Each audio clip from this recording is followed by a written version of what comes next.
ఇప్పుడు మీరు హ్యాపీగా ఉన్నారు. అసలు ఎంత హ్యాపీగా అంటే తల మీద ఒక టన్ను బరువు తీసి పోయిట కింద పెట్టినట్టు ఉంటది. అస్సలాము అలైకుం వరహ్మతుల్లాహి వబరకాతుహు. చాలా దూరం నుంచి కోదాడ నుంచి మన పాషాబాయ్ గారు, మన మస్తాన్ బాయ్ గారు, మన సార్ దగ్గర ఉండేటటువంటి రెడ్డి గారు అందరూ ఏంటంటే మన కోసం చాలా దూరం నుంచి వచ్చారు. దాదాపు 370 కిలోమీటర్లు ప్రయాణం చేసి మనల్ని కలవడం అనేది జరిగింది. చాలా రోజుల నుంచి ఏంటంటే కలవాలి అని అనుకుంటూ ఉన్నారు, కాకపోతే అది పోస్ట్పోన్ అవుతూ ఈ రోజుకి దేవుడి దయ వల్ల సక్సెస్ఫుల్గా కలవడం అనేది జరిగింది. మేమందరం కలిసాము, చాలా సంతోషంగా ఉంది. పలు విషయాల గురించి చర్చించుకున్నాం. ఇప్పుడు దాకా మనం మంచి మంచి వీడియోలు తీసాం. ఇంకా రేపు రాబోయే రోజుల్లో ఎలాంటి వీడియోలు తీయాలి, జనాలందరూ కూడా ఎలా గ్రూప్ అయ్యి అంటే దీన్ని ఎలా ముందుకు తీసుకొని పోవాలి అనే ఉద్దేశంగా మాట్లాడుకున్నాం. ఇప్పుడు మీరు దీంట్లోకి ఎలా వచ్చారు అంటే ఇప్పుడు మనం చెప్తున్నాం కదా సబ్జెక్టు ఖురాన్ మాత్రమే ఫాలో అవ్వాలి, ఖురాన్లో ఉండేటటువంటి వాక్యాలను ఆచరిస్తేనే స్వర్గానికి వెళ్తారు అనేటటువంటి వీటి మీద మీరు ఎలా వచ్చారు, మీకు ఎలా తెలిసింది అంతా కూడా? అంటే ఫస్ట్ స్టార్టింగ్ మీ వీడియోలు మా బ్రదర్ చూసేవాడు. చూసిన తర్వాత చిన్నగా నాకు చెప్పిండు, ఖురాన్లో ఈ విధంగా ఉంది, ఈ విధంగా ఉంది, వీళ్ళు చేసేది ఒకలాగా ఉంది, ఖురాన్లో ఒకలాగా అని చెప్పారు. ఫస్ట్ నేను నమ్మలేదు. అయితే ఖురాన్ అక్కడక్కడ చదివాను తప్ప బాగా చదవలేదు. ఏదో ఒక పేజీ చదివి తర్వాత ఇంకో 10 పేజీలు తీసి ఒక పేజీ చదివి తర్వాత ఇంకో 20 పేజీలు తీసి చదివి ఆ విధంగా చేసేది. తర్వాత మా బ్రదర్ చెప్పిన తర్వాత అసలు ఇది కరెక్టా కాదని చెప్పేసి ఖురాన్ చదవడం స్టార్ట్ చేసిన. ఖురాన్ చదువుతుంటే యాజిటీజ్గా ఉన్నది, యాజిటీజ్గా ఉన్నది. ఇక హదీసులు నమ్మాల్సిన అవసరం లేదు. అల్లా ఏమంటుందంటే ఇది ఒక గ్రంథం, మీరు దీనినే అనుసరించండి, సరైన మార్గంలో ఉంటారన్నాడు. ఇక నేను అప్పటి నుంచి ఏం చేశానంటే ఇక మిగతా ఉన్న బుక్స్ మొత్తం వదిలేసిన, ఖురాన్ మాత్రం. ఎందుకంటే అల్లా మాట నమ్మిన. ఇక నేను ఇస్లాంలో ఉన్నా, నేను ఎవరి మాట నమ్మాలి? అల్లా మాట నమ్మాలి. మరి నాకు స్వర్గాన్ని ఇచ్చేది కూడా అల్లానే, కాకపోతే అల్లా మాట నమ్మదలుచుకున్నా. ఇది ఒక గ్రంథం, మీరు దీనినే అనుసరించండి అన్నారు. ఇక నేను ఇందులో ఏదైతే ఉందో దాన్ని అనుసరిస్తూ తర్వాత మా దోస్త్ అయిన పాషాబాయ్కి వివరంగా ఈ విధంగా చెప్పేశాను అనమాట. ఇక ఇలా ఉంది, ఈ పేజీలో ఇలా ఉంది, ఇలా అంటున్నారు. అల్లానేమో నేను కొంతమంది ప్రవక్తలు మాత్రం తెలియజేసిన అన్నారు, వీళ్ళు మసీదుల్లోనేమో 120,000 మంది ప్రవక్తలు అని చెప్తున్నారు. ఇదంతా కరెక్ట్ కాదని చెప్పేసి ఇక పాషాబాయ్ మీరు కూడా ఖురాన్ చదవండి ఒకసారి, ఈ ఖురాన్లో ఉంటేనే నమ్మండి, నా మాట నమ్మొద్దు, అల్లా ఉంటే నమ్మండి అంటే పాషాబాయ్ కూడా ఖురాన్ చదవడం స్టార్ట్ చేసిండు. అందులో ఉన్న నిజం తెలుసుకుంది. మీరు చెప్పడం అంటే మీకు ఎలా తెలిసింది, మీరు ఎలా వచ్చారు దీంట్లోకి? ఇక మనోడు వచ్చిండు మస్తాన్ భాయ్, ఇక వచ్చి ఖురాన్ బుక్ పట్టుకొని వచ్చేసిండు నా ఫోన్లోకి. అసలు ఆ బుక్ చూసి నాకు చెమటలో పెట్టినాయి. ఎందుకు చెమటలో పెట్టినాయి అబ్బా అంటే, ఖురాన్ని తాకాలంట, ఖురాన్ని చదవాలన్నా ముందు స్నానం చేసి ఫ్రెష్గా ఉండి ఉజూ చేసుకొని పట్టుకోవాలంటారు మన మన మన పెద్దలు. అయితే ఈయన ఏంది ఇట్ట పట్టుకొని వచ్చేసిండు అని చెప్పేసి అసలు చెమట పుట్టింది. సరే అది అయిపోయింది. అయితే ఆ దాంట్లో ఉన్న ఒక సబ్జెక్టు మా అన్నగారికి చెప్తుండు. మా అన్నగారికి ఏం చెప్పిండంటే 69వ వాక్యంలో లాస్ట్లో ఉంటుంది, నువ్వు ఏదైనా ఏదైనా నేను చెప్పని వాక్యం ఏదైనా చెప్పినా నీ చెయ్యి పట్టుకుంటా నీ కంటన్నారా అని కోసేస్తా ప్రవక్త వరకు చెప్పింది అని అల్లా తన ప్రవక్త వారికి చెప్పిండు అని నాకు ఆ సబ్జెక్ట్ చూపించిండు. ఆ సబ్జెక్ట్ చూపించిండు, అన్నకు చూపించిండు, నాకు చూపించిండు. సరే డిస్కషన్ వచ్చింది, వెళ్ళిపోయిండు. తర్వాత ఏం చేసిండు, మళ్ళీ 10 రోజుల తర్వాత మీది ఒక నమాజ్ వీడియో పెట్టిండు నాకు. ఆ నమాజ్ వీడియోని క్లిక్ చేసి చూసిన. ఎంతసేపు చూసినా 2 నిమిషాలు చూసిన. 2-3 నిమిషాలు చూసిన తర్వాత ఈ నమాజ్ అనేది నరాల్లో వెళ్ళిపోయింది అన్నారు. అనగానే అబ్బా ఇలాంటి వాడు ఉండడం వల్లే మన ముస్లిం సమాజం మొత్తం ఇబ్బంది అయిపోతుంది, కష్టాలు పడిపోతుంది, హే అమ్మటి ఎదవగాళ్ళకున్నా అని చెప్పేసి ఎమ్మటి దాన్ని కట్ చేసిన. కట్ అయిపోయిన తర్వాత మళ్ళీ ఒక 10 రోజుల తర్వాత 10 రోజులు 15 రోజులు గడిచింది. అట్నే సెల్ ఫోన్ తీసుకొని ఏదో అదే రోజున అట్లా చూస్తుంటుంటే మీది టోటల్గా గడ్డం తీసేసారు. 3 నిమిషాల వీడియో మీద అది. అవునులే, టోటల్ గడ్డం తీసేసారు. అబ్బా అసలు సబ్జెక్టు వీడిది ఇదండి, అసలు సబ్జెక్ట్ అసలు ఇప్పుడు ఈ లైన్లో పడ్డాడు వీడు, అసలు వీడు నిజస్వరూపం అనేది ఇప్పుడు తెలిసింది అని చెప్పేసి ఆ వీడియో క్లిక్ చేసి చూసిన. చూస్తే దాంట్లో ఏముందంటే మీరు ఏమని చెప్పారంటే, ఒక వ్యక్తి గవర్నమెంట్ జాబ్కి పోతాడు, ఆ గవర్నమెంట్ జాబ్ వాళ్ళు ఏం చేస్తారంటే, బాబు నువ్వు గడ్డం ఉంచకూడదు తీసేయాలంటారు. అవును. దానివల్ల గడ్డం ఉంచుతా అంటే వాళ్ళు గవర్నమెంట్ జాబ్ ఇయ్యరు, నష్టం జరుగుద్ది ఆయనకి. అవును. గవర్నమెంట్ గడ్డం తీసేయడం వల్ల నీకు వచ్చే నష్టం ఏంది? దేవుడికి గడ్డం కాదు కావాల్సింది, నీ ఒక క్యారెక్టర్ కావాలి. అవును. నీ ఒక సిస్టమ్ అంతా కావాలి. అంటే నీ గడ్డం, నీ టోపీ, నీ జుబ్బా కావాల్సింది అని జస్ట్ ఒక 3 నిమిషాలు చెప్పేసి వదిలేశారు. వదిలేసే లోపు నా మైండ్ బ్లాస్ట్ అయిపోయింది. ఎట్లా అంటే మా మసీద్లో ఒక అతను ఫజర్ నమాజ్, జోహర్ నమాజ్, అసర్ నమాజ్, మగ్రిబ్ నమాజ్, ఇషా నమాజ్ అన్ని 5 పూటలు నమాజ్కి వచ్చేవాడు ఆ పిల్లగాడు. అయితే ఆ పిల్లగాడు ఏం చేసిండంటే, ఒకరోజు గడ్డం ఇంత పెద్దగా ఉండేది, అసలు టోటల్ గడ్డం తీసుకొచ్చిండు. అసలు గడ్డం తీసుకొచ్చే లోపు ఆ వ్యక్తికి వెళ్ళి మా మసీద్లో ఉన్నోళ్ళు కానీ నేను కానీ ఎట్లా చూసినామంటే, అసలు ఇక డైరెక్ట్గా నరకంలోకి రాని చూసినాం. అడిగినాం, రుజువు చేసుకుంటే అడిగినాం, ఏంది నాయన అసలు ఏంది ఇట్టా అని చెప్పేసి అడిగితే, గవర్నమెంట్ జాబ్ వచ్చింది, ఆయన తీసేస్తేనే ఇస్తాం అన్నాడు, లేకపోతే నేను అన్నాడు. అంటే ఎవరు కూడా ఒక్క మాట మాట్లాడలా. ఇక నమాజ్ చదువుకుంటూ వెళ్ళిపోయింది. కరెక్ట్గా ఆ సబ్జెక్ట్ నాకు గుర్తొచ్చింది. అవునులేండి. మీరు అది ఎప్పుడైతే సబ్జెక్ట్ నాకు గుర్తొచ్చింది. ఆ గుర్తొచ్చే లోపు ఏం చేసినంటే, ఈయన పంపించిన వీడియో ఉంది కదా, నమాజ్ వీడియో. అవునులే. మస్తాన్ భాయ్ పంపించిన వీడియో. అవును. ఆ వీడియో అప్పుడు తీసిన, అప్పటికి 1 నెల గడిచిపోయింది. అప్పుడు తీసి అసలు ఏం చెప్పిండు, వాసు ఏం చెప్పింది అయితే కరెక్టే, క్యారెక్టర్లో ఉండాలే కానీ గడ్డంలో, టోపీలో, జుబ్బాలో ఉంటే ఏమవుతుంది అని చెప్పేసి ఏం చేసినంటే, నేను ఆ నమాజు మొత్తం విన్నా, మీరు చెప్పిన సబ్జెక్ట్ మొత్తం విన్నా, మళ్ళీ ఒకసారి విన్నా. విన్న తర్వాత 3వసారి ఏం చేసింటే, మీరు ఏమేం చెప్పారు మొత్తం బుక్లో రాసుకున్నా, అసలు ఎక్కడెక్కడ ఏం చెప్పారు, ఎక్కడ ఏ సబ్జెక్టులు ఏం చెప్పారు మొత్తం ఒక 2 పేజీలు నిండింది నాకు. అది రాసిన తర్వాత మళ్ళీ ఏం చేసిన, ఖురాన్ తీసి ఖురాన్ చదువుతూనే ఉన్నా. ఖురాన్ ఎట్లా చదువుతున్నా నేను, ఈ పేపర్ ఇవాళ చదివినా ఇది నాకు పుణ్యం వస్తుంది, 2వ పేపర్ చదివినా ఇది పుణ్యం వస్తుంది అన్న ఆ టైప్లో చదువుకుంటూ పోతున్నా. కానీ సబ్జెక్ట్ చదవట్లా, సబ్జెక్ట్ అసలు మైండ్కి ఎక్కట్లా, ఏదో చదువు అంటే చదువుతున్నా, మైండ్ పుణ్యం అవుతుందని చదువుతున్నా అంతేగాని సబ్జెక్ట్ చదవట్లా. అయితే ఏంటంటే ఇక తీసి చదవడం మొదలుపెట్టిన. మీరు ఎక్కడెక్కడ ఏ సబ్జెక్ట్ చెప్పారో ఆ సబ్జెక్ట్ తీస్తున్నా, ఆ సబ్జెక్ట్ తీసి మొత్తం రాసుకున్న సబ్జెక్ట్ మొత్తం చూసుకుని చెప్తే, మీరు ఏ విధంగా చెప్పారో ఆ విధంగా స్పష్టంగా ఉంది ఆడ. ఆ స్పష్టంగా ఉండేసరికి అరే ఏంది ఇది కరెక్టే ఉందిగా అని చెప్పేసి ఇక అప్పటి నుంచి మళ్ళీ ఖురాన్ చదవడం మొదలుపెట్టిన. ఎట్లా చదవడం మొదలుపెట్టినా, అసలు ఏం రాసింది దీంట్లో అని చదవడం మొదలు పెడితే దేవుడి దయ వల్ల చదువుకుంటా సబ్జెక్ట్ అనేది బుర్రకెక్కింది.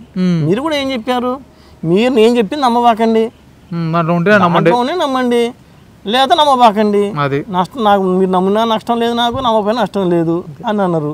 అంతగా బలవంతం ఏం చేయలేదు. దేవుడే చెప్పిన ఖురాన్లో చదువుతుంటే చెప్పిండు, మీరు ఎవరిని బలవంతం చేయబాకండి, వాళ్ళ ఇష్టమైతే వస్తారు లేకపోతే లేదని దేవుడు కూడా చెప్పిండు. నేను అదేగా చెప్పాను, నన్ను చూడాల్సిన అవసరం లేదు, నన్ను చూస్తే ఏమవుతుంది, నాకు బుక్లో ఉంటే నమ్మండి, బుక్ ఆధారం అది. ఇక ఆ విధంగా ఇంకా వచ్చుకుంటా ఇంకా సబ్జెక్టు చదివి ఇంకా కొంతమందితో తెలుసుకొని ఇంకొంచెం సబ్జెక్ట్ ఉన్న వాళ్ళతో ఇంకొంచెం తెలుసుకొని ఇక మీ వీడియోలు చూసి అని కొన్ని మూఢనమ్మకాలు ఉన్నాయి. దేవుడి దగ్గర మూఢనమ్మకాలు అన్నీ పోయినాయి. దేవుడు ఒక్కడే.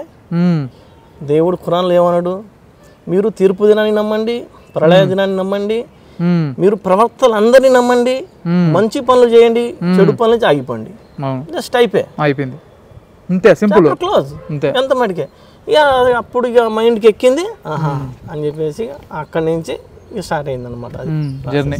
ఇప్పటి నుంచి ఇప్పుడు మీరు హ్యాపీగా ఉన్నారు. అసలు ఎంత హ్యాపీగా అంటే తల మీద ఒక టన్ను బరువు తీసి పోయి కింద పెట్టినట్టు ఉంటది. అంతే కదా, ఏం ఎవరికి భయపడే పని లేదు, దేవుడికి మాత్రం భయపడేది. తప్పు చేస్తే మాత్రం ఎవరికైనా భయపడాల్సింది. తప్పు చేయకపోతే మాత్రం, తప్పు చేసినా చేయకపోయినా దేవుడు భయపడాలి. కానీ తప్పు చేస్తే మాత్రాన ఎవరికైనా భయపడాల్సింది. అది తప్పు చేయకూడదు, తప్పు చేయకుండా బతికితే చాలు, అది జీవితానికి అది చాలు. నువ్వు తప్పు చేయకుండా మంచితనంగా బతికితేనే చాలు. అదే నువ్వు చేసే నమాజు, నువ్వు చేసే ఉపవాసం, నువ్వు చేసే హజ్జు, ఉమ్రా అన్నీ అదే నా దృష్టిలో. అది మంచితనంగా బతికితే కాకపోతే కొందరికి ఏంటంటే ఇది సరిపోవు. ఒకటేనండి, డబ్బుల కోసం విభజించకూడదు. అవును, నీది అది, నీది నీది అది, ఏ కులానికి సబ్జెక్ట్ అంతా ఏంటంటే ఈ భక్తి, ఈ కులాలు మతాలు ఇవన్నీ ఏంటంటే డబ్బు వల్లే ఇవన్నీ, డబ్బు వల్లనే అంతా యాడకాడ మొత్తం డివైడ్ అయిపోతుంది. అది కథ, అది ఉండకూడదు. Money is not important. అది మనిషి మనసులో, బ్రెయిన్లో అల్లా అంటే ఒకటి, దేవుడు అంటే ఒకటి, యెహో అంటే ఒకటి, అక్షర పరబ్రహ్మ అంటే ఒకటి, ఇంకొకటి అనేది టాపిక్ ప్రతి మనిషిలో ఉందండి. కానీ ఇప్పుడు నేనున్నా, నా పేరు పాషా, నాకు కొంతమంది పాషా అని పిలుస్తారు, నా పిల్లలు వచ్చేసి డాడీ అంటారు, ఇంకొంతమంది వచ్చేసి మేస్త్రి అంటారు, అంటే వెల్డింగ్ పని చేసేవాడిని, మేస్త్రి అంటారు. ఇంకొంతమంది వచ్చేసి ఏమో ఇక రకరకాల, నా మమ్మగారు అరే అంటారు, పాషా అంటారు. అంటే నాకే దగ్గర 100 రకాల పేర్లు ఉన్నాయి, ఒక్కొక్కరు ఒక్కొక్క పేరు. అట్లాగనే దేవుడికి కూడా అల్లా అన్న పేరు అయిన, అల్లా అన్న, యెహో అన్న, భగవంతుడు అన్న, దేవుడు అన్న, సృష్టికర్త అన్న, అది ఒకటే అన్న కాన్సెప్ట్ ప్రతి మనిషి మనసులో కానీ మైండ్లో కానీ రావాలన్న ఉద్దేశం ఉంది. ఇప్పుడు చాలామంది దేవుడి పేర్ల విషయంలో గొడవ పడి విడిపోతూ ఉంటారు. ఇది నేను చెప్పే విషయం కాదు. ఖురాన్లో 7వ సూర 180వ వాక్యంలో అక్కడ దేవుడు చెప్పేటటువంటి విషయం ఏంటంటే, మంచి పేర్లన్నీ కూడా దేవుడివి, సృష్టికర్తవే మంచి పేర్లన్నీ కూడా. ఇందుకోసం ఏంటంటే, మీరు ఏ మంచి పేర్లతో అయినా ఆయన్ని పిలవండి, మీ నచ్చిన మంచిగా పిలిచి, ఏ మంచి పేరుతో మీరు చెప్పిన సృష్టికర్త అని పిలవండి, భగవంతుడు అని పిలవండి, క్రియేటర్ అని పిలవండి, గాడ్ అని పిలవండి, మీరు చెప్పిన యెహోవా అని పిలవండి, యెహ్వే అని పిలవండి, అల్లా అని పిలవండి, ఏ పేరుతో అయినా పిలవండి. కానీ గొడవపడి విడిపోకండి. 180వ వాక్యంలో, 7వ అధ్యాయం 180వ వాక్యంలో గొడవపడి విడిపోకండి. ఎందుకంటే ఈ సబ్జెక్ట్ ఎందుకు వచ్చిందంటే, ఖురాన్లో ఆల్రెడీ అక్కడ చాలామంది గొడవపడి విడిపోతూ ఉన్నారు. ఒకసారి నేను మసీదుకి పోయి మసీదులో మైక్ తీసుకొని భగవంతుడు చాలా గొప్పవాడు అన్నాం అనుకోండి, వాళ్ళకి నచ్చదు. అల్లా చాలా గొప్పవాడు అంటేనే వాళ్ళకి నచ్చద్ది. ఎందుకు నచ్చద్దు అంటే, ఈ ఖురాన్ అనేటటువంటి అవగాహన అనేది వాళ్ళకి లేక అట్టుంటారు. కానీ ఖురాన్లో దేవుడు ఏం చెప్తున్నాడు, ఆ సృష్టికర్తని మీరు ఏ పేరుతో అయినా పిలుచుకోండి, మంచి పేరుతో. అంటే దేవుడే ఇక్కడ పర్మిషన్ ఇస్తున్నాడు. కానీ ఇక్కడ ఈ మసీదుల్లో ఈ ముల్లాలు, ముఫ్తీలు వీళ్ళు ఇవ్వటంలే. ఆ దేవుడే మీరు గొడవ పడకండి, మీరు గొడవ పడకండి, దేవుడిని మంచి పేరుతో పిలుచు, ఏ పేరుతో అని పిలుచుకోవచ్చు. దానికి ఆ దేవుడే పర్మిషన్ ఇచ్చినప్పుడు అసలు వీళ్ళదేంది అంటే అక్కడ గొడవ పడుతున్నారు. మెయిన్ చెప్పేది అదే, అల్లా పేర్ల విషయంలో మీరు గొడవపడి విడిపోకండి. ఇది సబ్జెక్ట్, మెయిన్ సబ్జెక్ట్ ఇది. ఎందుకంటే అది విడిపోతున్నారు కాబట్టి చెప్తున్నాడు, విడిపోకూడదు, ఏ పేరుతో అని పిలుచుకోండి. ఇప్పుడు మీరు పని చేస్తుంటారు, బాగా కష్టం వచ్చినప్పుడు కొంచెం ఏదైనా మంచినీళ్ళు తాగుతారు. ఆ మంచినీళ్ళు ఎవరిచ్చారు? దేవుడు ఇచ్చాడు. అబ్బా తాగినప్పుడు హాయిగా ఉంది, నా కష్టం తీర్చిన వాడు అంటాం.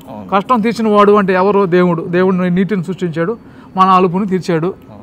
దాంట్లో తప్పే ఉంది? సబ్జెక్ట్ అవునా కదా? అది సబ్జెక్ట్ ఇటు ఉండాలి. కాకపోతే చాలామందికి ఏంటంటే అది తెలియదు. ఖురాన్ అనేటటువంటి అవగాహన అనేది లేక ఇవన్నీ వచ్చేది. మనం పుస్తకం ఇంట్లో పెట్టుకోకుండా తీసి చదివితే మనకు తెలుస్తుంది అది ఏముంది, దీంట్లో ఏముంది అని చెప్పి. మనిషి పుట్టి 50 లక్షల నుంచి 70 లక్షల సంవత్సరాలు అయిందని శాస్త్రవేత్తలు చెప్తున్నారు, మేధావులు. మరి అంతకుముందు ఈ ప్రపంచం కోట్ల సంవత్సరాల నుంచి నడుస్తుంది, కోట్ల సంవత్సరాల జీవరాశులు ఉన్నారు. అవును, ఆ దేవుణ్ణి మనం ఆరాధించాలి. కానీ మనం ఈ మనిషి పుట్టిన తర్వాత ఈ మనిషిని ఎవరెవరైతే దేవుణ్ణి ఈ విధంగా ఆరాధించడానికి వచ్చిన వాళ్ళు ఎవరైతే వచ్చినారో వాళ్ళని ఆరాధించడం అనేది ఆలోచించాల్సిన విషయం. ఆరాధించడం అనేది ఇప్పుడు విషయం ఏం జరగదంటే, ఇప్పుడు నేనున్నాను మా ఇంట్లో నాకు ఒకసారి బాగలేకుండా వచ్చింది చిన్నప్పుడు. మా నాన్న తీసుకోపోయి నేరుగా దర్గాలోకి తీసుకోపోయాడు. ఆ దర్గాలో కొనుక్కోబెట్టాడు. నీకు ఆ బాగలేకుండా తగ్గిపోద్ది అన్నాడు. 1 రోజు అయింది, 2 రోజులు అయింది, 3 రోజులు అయింది, నాకేం తగ్గలేదు. తర్వాత నేను ఆలోచించి డాక్టర్ దగ్గరికి పోయి మందు వేసుకొని, అంటే మెడిసిన్ తీసుకుంటే నాకు తగ్గింది. దాని తర్వాత నేను ఆలోచించాను, ఒరే ఆయన కూడా చనిపోయిన ఆయన కూడా మనిషే కదా, ఆ మనిషికే పెద్ద సమాధి అంటే మనకు చిన్నది కడతారు, ఆయన కొంచెం పెద్దది కట్టి దానిపైన కొంచెం దుప్పటి వేస్తే ఆయన దేవుడు అని వీళ్ళు చెప్తే నాకు తెలిసింది. కానీ నాకు ఒక వయసు వచ్చిన తర్వాత నేను తెలుసుకోవాలి అది అతను మనిషి ఆ మనిషి దగ్గరికి పోతే మనకి ఆరోగ్యం బాగుపడదు, కోరికలు తీరవు. మనము మన కోరిక ఉంటే ఆ కోరిక కోసం మనం పోరాడాలి, కష్టపడాలి, దాన్ని సాధించుకోవాలి. ఆయన మనిషి అని మనకు తెలిసింది. ఎందుకంటే ఆయన మనిషి, ఆయన చనిపోతాడు. పురాణంలో ఉంది కదా, వాళ్ళు స్వయంగా సృష్టించబడిన వాళ్ళే కానీ వాళ్ళు సృష్టికర్తలు కాదు.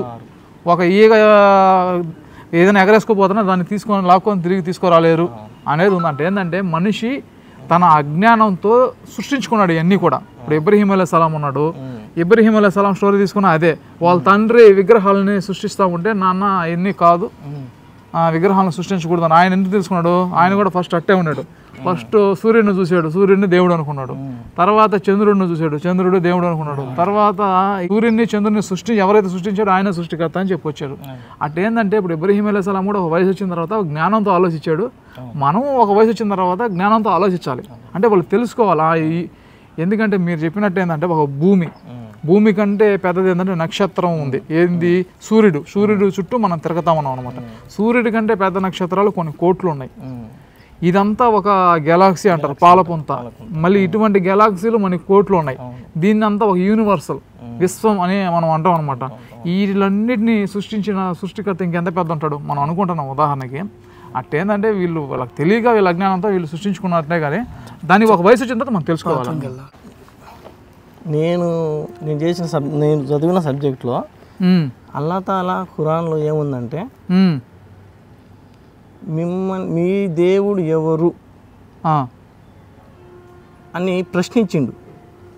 అయితే మనం అందరం సమాధానం నువ్వే మా దేవుడివి అని మనం అప్పుడే చెప్పినాం. ఎప్పుడు అసలు భూమండలంలో మనిషి పుట్టక ముందే మనం అప్పుడే చెప్పినాం నువ్వే దేవుడివి అని.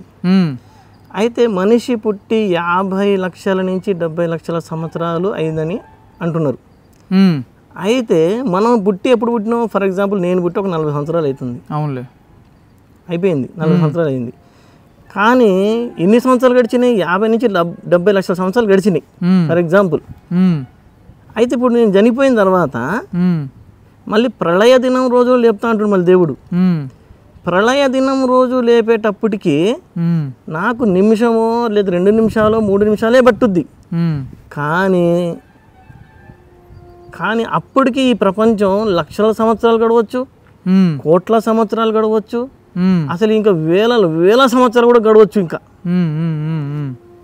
దేవుడి వల్ల ఈ సబ్జెక్ట్ ఫస్ట్ నాకు అర్థం కాక అసలు ఏంది ఖబర్ అజాబ్ ఏంది, అసలు ఈ ఖబర్ అజాబ్ ఏ విధంగా వచ్చింది, అసలు ఖబర్లు ఎన్నిసార్లు నేను చెక్ చేసిన. ఖబర్ సంవత్సరానికి పోయినప్పుడు అసలు ఒక్కటి కూడా కాలినట్టు కనపడదు, ఒక్కటి కూడా మంచిగా ఉన్నట్టు కనపడదు. అసలు ఏందబ్బా అని చాలాసార్లు చెక్ చేసింది నేను. అంటే ఎన్నోసార్లు ఖబర్స్థాన్కి మనకు సంబంధించిన వాళ్ళు పోయినప్పుడు ఎన్నోసార్లు చెక్ చేస్తే ఎక్కడ నాకు ఏం అర్థం అయ్యేది కాదు. ఎప్పుడైతే ఖురాన్ చదివినో అంటే నేను చనిపోయిన తర్వాత జస్ట్ 2 నిమిషాలు లేస్తా.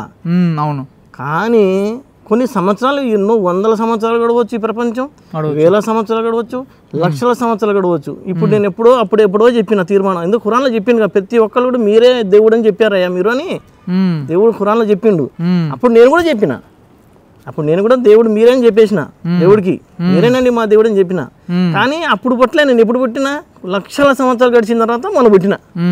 అట్లానే నేను చనిపోయిన తర్వాత కొన్ని లక్షల సంవత్సరాలు గడవచ్చు, ఎన్ని సంవత్సరాలు గడవచ్చు. అప్పుడు పుట్టి అప్పుడు లేచి అప్పుడు తీర్పు దినం ప్రళయ దినం రోజున అల్లా తాలా మనకు అప్పుడు మనం చేసిన ఏం చేసినాం, కరెక్ట్ చేసినావా రాంగ్ చేసినావా, రాంగ్ అయితే రాంగ్, రైట్ అయితే రైట్. అదే కదా ఇప్పుడు మనకి 3వ అధ్యాయం 185వ వాక్యంలో చెప్పేది అదే. ప్రతి ఒక్క ప్రాణి కూడా మృత్యు యొక్క రుచి చూస్తుంది. మృత్యు యొక్క రుచి అంటే ఎక్కడ మృత్యు యొక్క రుచి చూస్తాడు? ఈ భూమి మీద మృత్యు యొక్క రుచి చూస్తాడు.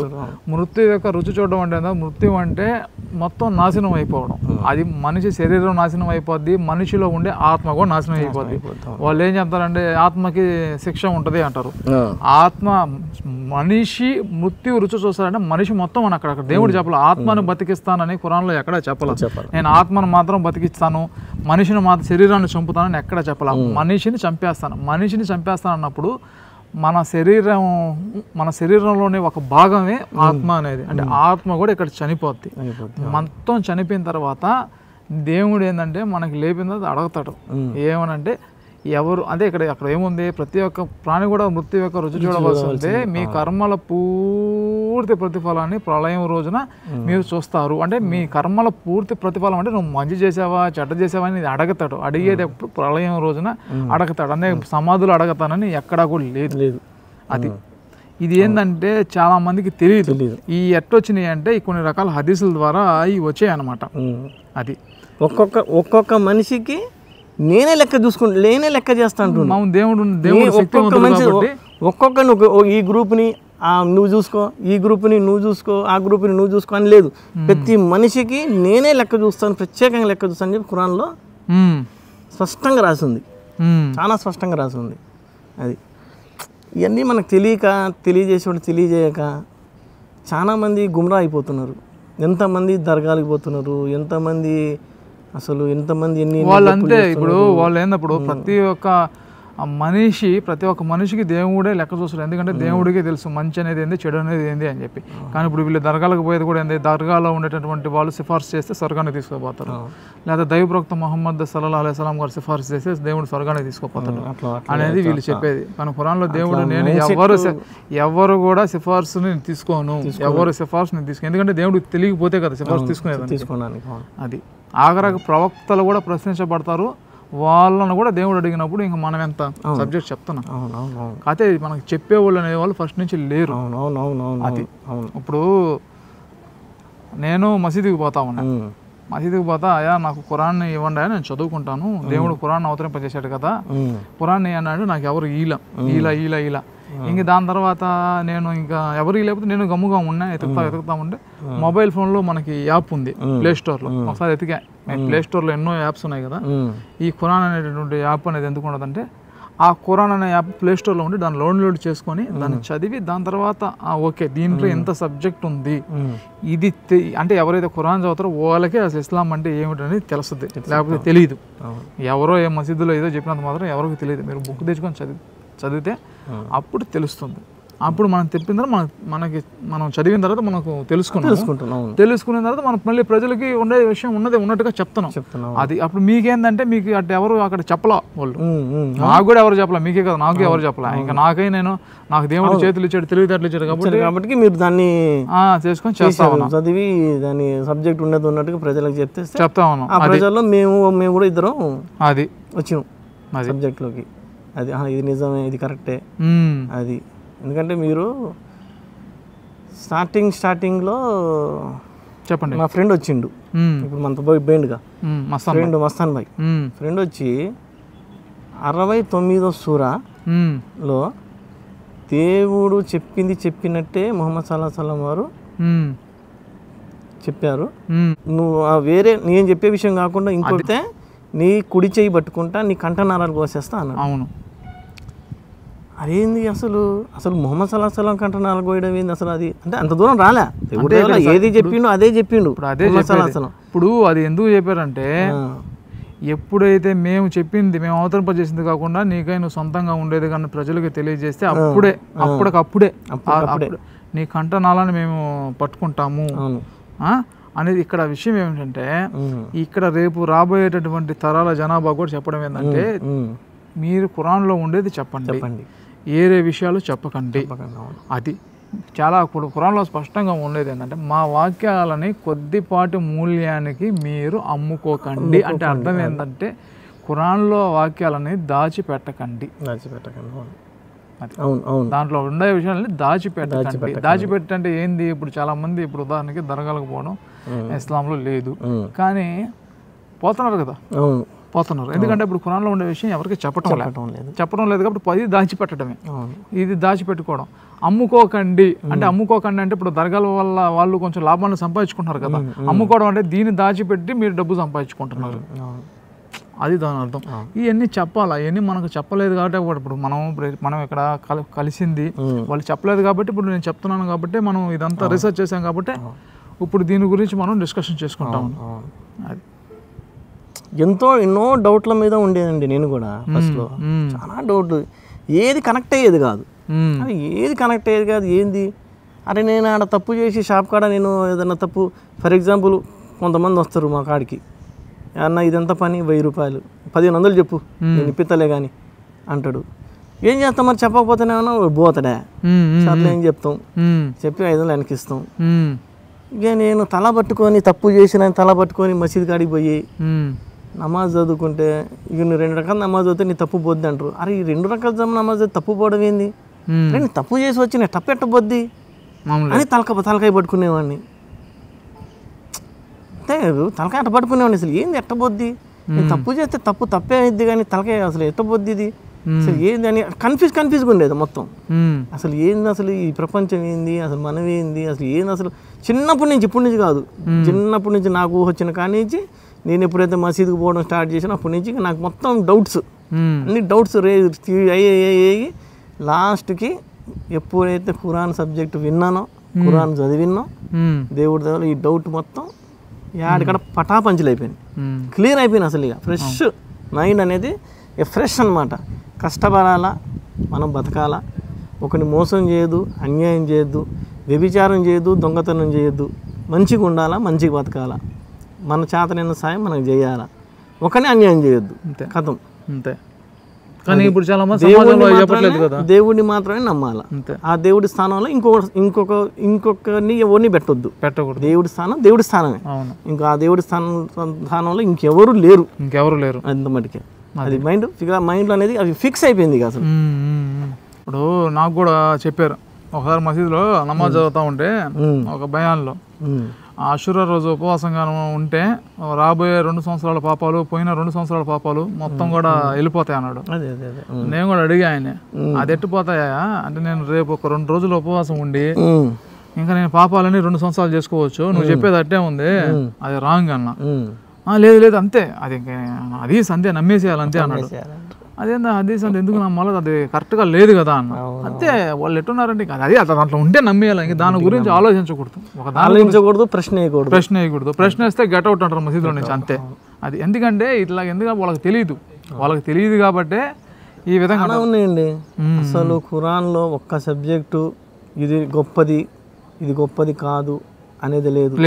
ఫస్ట్ కాడి నుంచి లాస్ట్ సలా అంటే చాలా మంది నమాజ్ అనే విధంగా చాలా దగ్గర ఖురాన్లో అనువాదం చేశారు. ఇప్పుడు నేను ఇది ఎందుకు చెప్తాను అంటే, మీరు చెప్పారు కదా ఒకటి నమ్మి ఒకటి నమ్మకుండా ఉండకూడదని, దాని గురించి చెప్తున్నా. సలా అంటే ఒక ధర్మాన్ని స్థాపించాలా, పాటించాలా, అంటే అది ఖురాన్లో ఉండే ప్రతి ఒక్క వాక్యాన్ని, ప్రతి ఒక్క ఆయత్ని నమ్మి ఆచరించాలి, అది సలా అంటే. ఖురాన్లో చెప్పేది అదే కదా, నువ్వు తూర్పు దిగుకో పడమరు దిగుకో పోవడం. ఇప్పుడు వీళ్ళు చెప్తున్నారు ఏమని, ఫస్ట్ ముస్లిం అంటే కల్మా చదవాలి, నమాజ్ చేయాలి, ఉపవాసం ఉండాలి, హజ్జు చేయాలి, జకాత్ ఇవ్వాలి, ఈ 5 మూల స్తంభాలని వీళ్ళు చెప్తున్నారు. కానీ ఖురాన్లో అక్కడ అల్లా చెప్పేది ఏంటంటే, దేవుణ్ణి, దైవ గ్రంథాలని ఇచ్చిన మాట నిలబెట్టుకోవడం, కష్టకాలంలో అందరూ కూడా కలిసిమెలిసి ఉండడము, సహనం పాటించడము, ఇవి దేవుడు చెప్పేటటువంటిది. ఏ తూర్పు దిగుకో పడమరు దిగుకో తిరగడం అనేది కాదు సదాచారం. అంటే దేవుణ్ణి, దైవ గ్రంథాలని, ప్రవక్తల్ని ఇచ్చిన మాట నిలబెట్టుకోవడం, కష్టకాలంలో కలిసిమెలిసి ఉండడం, ఇదనమాట. ఇది ఇక్కడ సబ్జెక్ట్ చెప్పాల్సింది. ఈ విధమైన మాటలు చెప్తూ మీరు చెప్పినట్టు ఏం చేయకుండా మంచితనంగా ఉంటే అది కావాలా, కానీ అది ఎవరో చెప్పటం లేదు.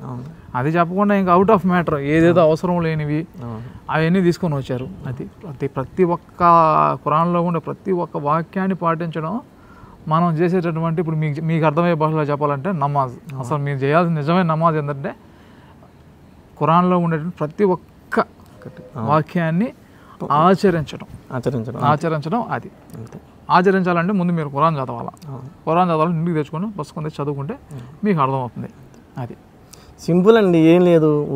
దానికోసం పెద్ద టెన్షన్ పడాల్సిన పని లేదు. సింపుల్. నాకు జ్వరం వచ్చింది, నేను హాస్పిటల్ పోయి డాక్టర్ గారు నాకు మందులు రాసిర్రు. మెడికల్ షాప్ కాడికి పోయి మందులు తీసుకొని నేను దాన్ని ఎట్లా యూజ్ చేయాలో డాక్టర్ గారు ఎట్లా చెప్తే అట్లా యూజ్ చేస్తే తగ్గుద్ది. ఆయన రాసిన మందుల్ని నేను 24 గంటలు చదువుకుంటూ పోతే తగ్గదు, అయిపోయా చాప్టర్ క్లోజ్. ఇక అంత మటుకు ఇక అంతేగాని ఏంటంటే దీని ఒక పెద్ద ఒక తెర మీద చూపించి దాన్ని అసలు సింపుల్ అయిపోయేదాన్ని, ఎందుకంటే సులభతరం చేసిన అంటుండు. దేవుడు ఏమంటుండంటే, మీకు నేను సులభతరం చేసిన సులభతరం ఈ సులభతరాన్ని ఏమైందంటే కష్టతరం అయిపోయింది. కష్టతరం అయిపోయింది. అర్థం కాదని ప్రచారం చేస్తారు. అది అసలు ఆ సులభతరం అంటే ఈ ఖురాన్ని మీరు అర్థం చేసుకునే విధంగా సులభతరం చేశానంటే ఈ ఖురాన్ అనేదే సులభతరం కాదు, మీ జీవితం అనేది ఒక సులభతరం అనేది ఒక అర్థం. యాక్చువల్గా ఏంటంటే సులభతరం చేయడం అంటే మీ యొక్క జీవితాన్ని గడపడం నేను సులభతరం చేశాను. అది ఇప్పుడు దేవుడు కష్టపడమని ఎప్పుడు చెప్పడు. వీళ్ళు ఏంటంటే మతాల పేరుతో వీళ్ళు సృష్టించుకున్నారు కష్టం.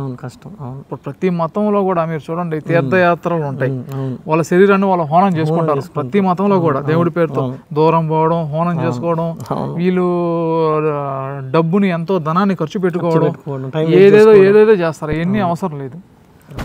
సృష్టికర్త అందరిని సృష్టించాడు, మంచిగా బతకమని చెప్తున్నాడు, మంచిగా బతికితే స్వర్గాన్ని ఇస్తానంటున్నారు. అది సులభం, సింపుల్. అయితే మేమైతే వచ్చారు, మిమ్మల్ని కలిసారు, చాలా సంతోషంగా ఉంది, చాలా ఆనందంగా ఉంది. మళ్ళీ కలుద్దాం అనుకున్నా, చాలా రోజు చాలా సంవత్సరాల నుంచి మనం కలవాలనుకుంటామంటే ఇప్పటికి కలిసింది, ఖాళీ దొరికింది, ఇప్పుడు అయింది. ఇన్షాల్లా ఇటువంటివి మళ్ళీ మళ్ళీ మళ్ళీ మళ్ళీ జరగాలని దేవుడితో కూడా ప్రార్థిస్తా ఉన్నాను.